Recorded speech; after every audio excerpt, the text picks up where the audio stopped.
নমস্কাৰ বন্ধু বান্ধৱীসকল, আজি আকৌ এটা গুৰুত্বপূৰ্ণ ভিডিঅ'লৈ সকলোকে স্বাগতম জনাইছোঁ।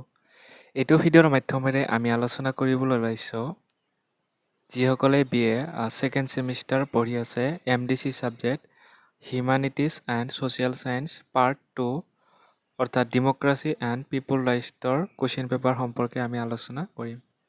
অহা ভিডিঅ'টো আৰম্ভ কৰোঁ। ইয়াতে আপোনালোকৰ টোটেল 45 মাৰ্কৰ কুৱেশ্যন থাকিব, যিখিনি আপোনালোকে গমেই পায়। প্ৰথম কুৱেশ্যন আমি আৰম্ভ কৰিছোঁ কুৱেশ্যন নম্বৰ 1ৰ পৰা। কুৱেশ্যন নম্বৰ 1টো দিয়া আছে যে তলত দিয়াবোৰৰ নিৰ্দেশনাহাৰী উত্তৰ দিয়া। এই নম্বৰত আছিলে সংবিধান দেশৰ সৰ্বোচ্চ আইন। এইটো ট্ৰু নে ফল্ছ এইটো লিখিব লাগে। এইটো আপোনালোকে সত্য বুলি দিব, অৰ্থাৎ সংবিধান দেশৰ সৰ্বোচ্চ আইন হয়। বি নম্বৰত দিয়া আছে নাগৰিকত্বৰ যিকোনো এটা বৈশিষ্ট্য লিখা। নাগৰিকৰ যিকোনো এটা বৈশিষ্ট্য হৈছে যে এজন নাগৰিকে দেশৰ প্ৰতি আনুগত্য প্ৰকাশ কৰাৰ লগতে ৰাষ্ট্ৰৰ পৰা সুৰক্ষা আৰু অধিকাৰ লাভ কৰে। তাৰপিছতে 3 নম্বৰ কুৱেশ্যন আছিলে ভাৰতবৰ্ষ এখন প্ৰকৃত অৰ্থত যুক্তৰাষ্ট্ৰ হয়নে? এইটো আপোনালোকে নহয় বুলি দিব। ভাৰতবৰ্ষ এখন প্ৰকৃত অৰ্থত যুক্তৰাষ্ট্ৰ নহয়। নেক্সট কুৱেশ্যন আছিলে যে ভাৰতবৰ্ষত কোন চনত তথ্য জনাৰ অধিকাৰ আইনখন গ্ৰহণ কৰা হৈছিল? এইটো 2005 চনত। Next democracy and it's critics নামৰ গ্ৰন্থখনৰ লেখক কোন? এইটো লিখিব আপোনালোকে যে ৰবাৰ্ট ডাল ইয়াৰ গ্ৰন্থখনৰ লিখক হয়। তাৰপিছতে এতিয়া আমি আহিছোঁ 2 নম্বৰ কুৱেশ্যন লৈ। তলত দিয়া প্ৰশ্নবোৰৰ যিকোনো 5টাৰ উত্তৰ লিখা। এই নম্বৰত আছিলে নাগৰিকৰ দুবিধ পৌৰ অধিকাৰ উল্লেখ কৰা। আপোনালোকে প্ৰথমে বি নম্বৰটো চাব, দিয়া আছে ইয়াতে। তাৰপিছতে নেক্সট আমি এতিয়া আলোচনা কৰিম 2 নম্বৰ। যিহেতু পৌৰ অধিকাৰৰ যিকোনো 2টা উদাহৰণ জীৱন ধাৰণৰ অধিকাৰ নাইবা মত প্ৰকাশৰ অধিকাৰ। ইয়াৰে এই কুৱেশ্যনৰ এনচাৰটো চাব। 2 নম্বৰৰ এই যিটো কুৱেশ্যন আছিলে নাগৰিকৰ দুবিধ পৌৰ অধিকাৰৰ উল্লেখ কৰা বা পৌৰ অধিকাৰ উল্লেখ কৰা। এইখন কিতাপ আপোনালোকৰ MDC। ইয়াতেও দিয়া আছে, আপোনালোকে চাব পাৰিব। পৌৰ অধিকাৰ পেজ নম্বৰ যদি কিতাপ আছে পেজ নম্বৰ 61ত চাব। যিবোৰ অধিকাৰ অবিহনে মানুহৰ সভ্য সামাজিক জীৱন যাপন কৰিব নোৱাৰে সেইবোৰ অধিকাৰকে পৌৰ অধিকাৰ হিচাপে অভিহিত কৰা হৈছে। যিকোনো 2টা লিখিব ইয়াৰে। প্ৰথম লিখিব পাৰে জীৱনৰ অধিকাৰ, চিন্তা আৰু মতামতৰ বা মতামত প্ৰকাশৰ অধিকাৰ। তাৰপিছত আছে কি যে ব্যক্তিগত স্বাধীনতাৰ অধিকাৰ, কৰ্মৰ অধিকাৰ, সম্পত্তিৰ অধিকাৰ। এইখিনি যিকোনো 2টা লিখিব পাৰে। নেক্সট আমি এতিয়া আগবাঢ়িছোঁ 2 নম্বৰ কুৱেশ্যন লৈ। সাংবিধানিক আইন আৰু সাধাৰণ আইনৰ মাজৰ 2টা পাৰ্থক্য লিখা। এনচাৰটো চাব। সংবিধানৰ আইন আৰু সাধাৰণ আইনৰ মাজৰ পাৰ্থক্য এনেকুৱা ধৰণৰ। সাংবিধানিক আইন ই দেশৰ সৰ্বোচ্চ আইন আৰু ই চৰকাৰৰ বিভিন্ন অংগৰ গঠন আৰু কাৰ্যাৱলী নিৰ্ধাৰণ কৰে।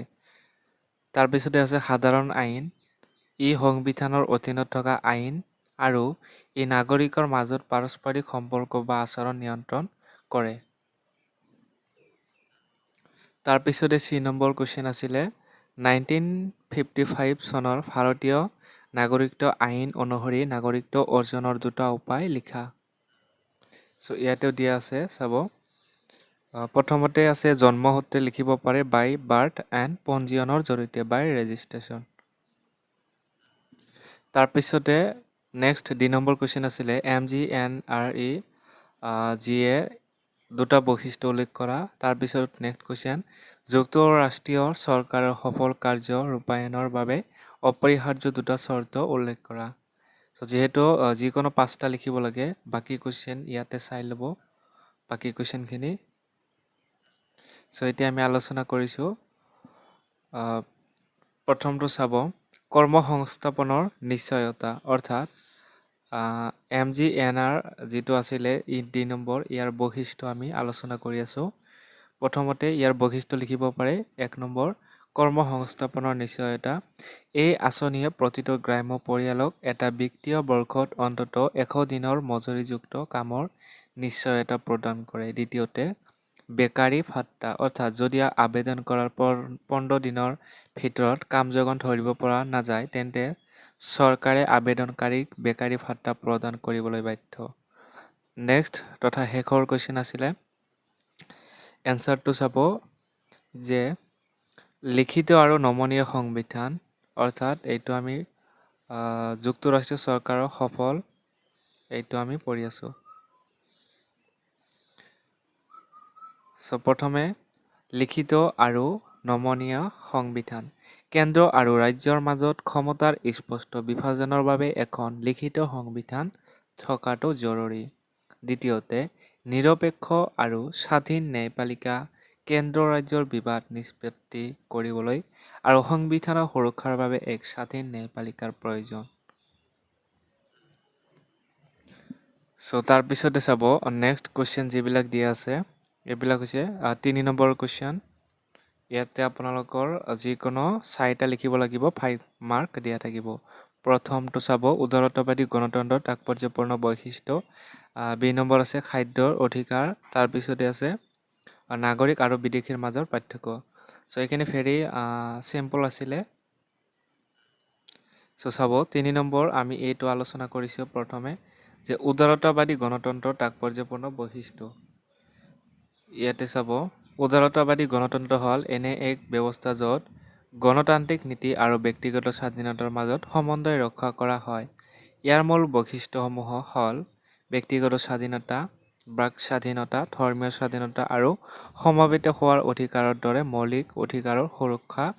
তাৰপিছত আছে আইনৰ শাসন, নেক্সট আছে বহুদলীয় ব্যৱস্থা আৰু শেষৰটো আছে ক্ষমতাৰ পৃথকীকৰণ। চৰকাৰৰ 3টা অংগ বিধানমণ্ডল, কাৰ্যপালিকা আৰু ন্যায়পালিকাৰ মাজত ক্ষমতাৰ বিভাজন। 2 নম্বৰ আছিলে খাদ্যৰ অধিকাৰ অৰ্থাৎ খাদ্যৰ অধিকাৰ হ'ল এক মৌলিক মানৱ অধিকাৰ। ভাৰতত ইয়াক তলত দিয়া ধৰণে কাৰ্যকৰী কৰা হৈছে। ৰাষ্ট্ৰীয় খাদ্য সুৰক্ষা আইন। এই আইনে দেশৰ বৃহৎ সংখ্যক লোকক ৰাজসাহায্যযুক্ত মূল্যত খাদ্য শস্য লাভৰ আইনী অধিকাৰ দিছে।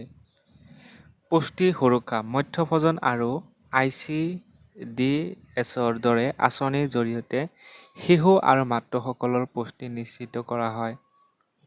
তাৰপিছতে আছে ৰাষ্ট্ৰৰ দায়িত্ব। নেক্সট 3 নম্বৰ নাগৰিক আৰু বিদেশীৰ মাজৰ পাৰ্থক্য। নাগৰিক বৈশিষ্ট্য নাগৰিক প্ৰথমতে দিয়া আছে সদস্যপদ ৰাষ্ট্ৰৰ এজন স্থায়ী সদস্য আৰু দেশৰ প্ৰতি আনুগত্য থাকে। আনহাতে বিদেশী আন এখন দেশৰ লোক যি সাময়িকভাৱে কোনো ধৰণৰ ৰাজনৈতিক ভোটদান কৰা আৰু নিৰ্বাচনত থিয় হোৱাৰ পূৰ্ণ অধিকাৰ নাথাকে। এইখিনি চাব আপোনালোকে পাৰ্থক্যটো। তাৰপিছতে আছিলে চিটিজেনশ্বিপ এটা আছে যিহেতু যিকোনো 4টা লিখিব লাগে। এইটো কৰিলে আমি শেষ। বিশ্বায়ন আৰু নাগৰিকৰ ধাৰণা দুটা বৰ্তমান সময়ত ওতপ্ৰোতভাৱে জড়িত। ইয়াৰ মূল দিশসমূহ হ'ল বিশ্ব নাগৰিকৰ ধাৰণা বিশ্বায়নে ভৌগোলিক সীমা অতিক্ৰম কৰি মানুহক সংযোগ কৰাৰ ফলত বিশ্ব নাগৰিকত্ব গ্ল'বেল চিটিজেনশ্বিপ নামৰ এক নতুন ধাৰণাৰ জন্ম দিছে। ইয়াৰ জৰিয়তে মানুহে কেৱল এখন দেশৰ নহয় বৰঞ্চ সমগ্ৰ বিশ্বৰে সদস্য বুলি অনুভৱ কৰে। ইয়াতে চাব 3 নম্বৰ এই বাকী কুৱেশ্যনখিনি যিহেতু ইমান এনচাৰ নিদিওঁ গতিকে চাই ল'ব ইম্পৰ্টেণ্ট। তাৰপিছতে আহিছোঁ এতিয়া 4 নম্বৰ প্ৰশ্নলৈ। 4 নম্বৰটো চাব তলত দিয়া প্ৰশ্নবোৰৰ যিকোনো এটা উত্তৰ লিখা 10 মাৰ্কৰ। এইটো বহলাই লিখিব লাগিব। অপশ্যন 4টা যিকোনো এটা লিখিব পাৰিব।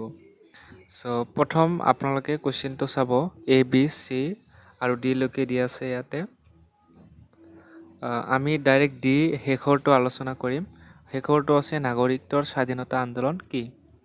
তাৰপিছতে আছে যে গণতন্ত্ৰত ইয়াৰ গুৰুত্ব সম্পৰ্কে আলোচনা কৰা। চাব এতিয়া ইয়াতে অলপ ৰৈ গৈছিলে যিটো আমাৰ গণতন্ত্ৰ সফলতাৰ কাৰ্যনিৰ্বাহ কৰিবলৈ অপৰিহাৰ্য চৰ্তাৱলী। এইখিনি চাই ল'ব। এতিয়া আমি আহিছোঁ নাগৰিকৰ স্বাধীনতা আন্দোলন। নাগৰিকৰ স্বাধীনতা আন্দোলন হ'ল চৰকাৰ স্বেচ্ছাচাৰী শাসন বা দমনমূলক নীতিৰ বিৰুদ্ধে জনসাধাৰণৰ মৌলিক অধিকাৰ আৰু বাক স্বাধীনতা ৰক্ষাৰ বাবে কৰা এক সংগঠিত প্ৰচেষ্টা। এই আন্দোলনে ব্যক্তিৰ জীৱন স্বাধীনতা আৰু মৰ্যাদা সুৰক্ষিত কৰাৰ ওপৰত গুৰুত্ব দিয়ে। তাৰপিছতে আছে গণতন্ত্ৰত ইয়াৰ গুৰুত্ব। স্বেচ্ছাচাৰিতা চৰকাৰে যাতে নিজৰ ক্ষমতাৰ অপব্যৱহাৰ কৰি নাগৰিকক শোষণ কৰিব নোৱাৰে এই আন্দোলনে তাৰ ওপৰত চকু ৰাখে। তাৰপিছতে আছে মৌলিক অধিকাৰ সুৰক্ষা। গণতন্ত্ৰৰ মূল ভেটি হ'ল নাগৰিকৰ অধিকাৰ। এই আন্দোলনে সংবিধানপ্ৰদ মৌলিক অধিকাৰসমূহে বাস্তৱিকতে কাৰ্যকৰী কৰাত সহায় কৰে। নেক্সট আছে জনমত গঠন। নাগৰিক স্বাধীনতা আন্দোলনে মানুহক সচেতন কৰি তোলে আৰু চৰকাৰী নীতিৰ গঠনমূলক সমালোচনা কৰিবলৈ সাহস যোগায়। এইখিনি আছিলে আপোনালোকৰ কুৱেশ্যন আৰু ইয়াৰ সমাধানসমূহ। গতিকে ভিডিঅ'টো ভাল লাগিলে শ্বেয়াৰ কৰিব, লাইক কৰিব আৰু আমাৰ চেনেলটো ছাবস্ক্ৰাইব কৰি ল'ব।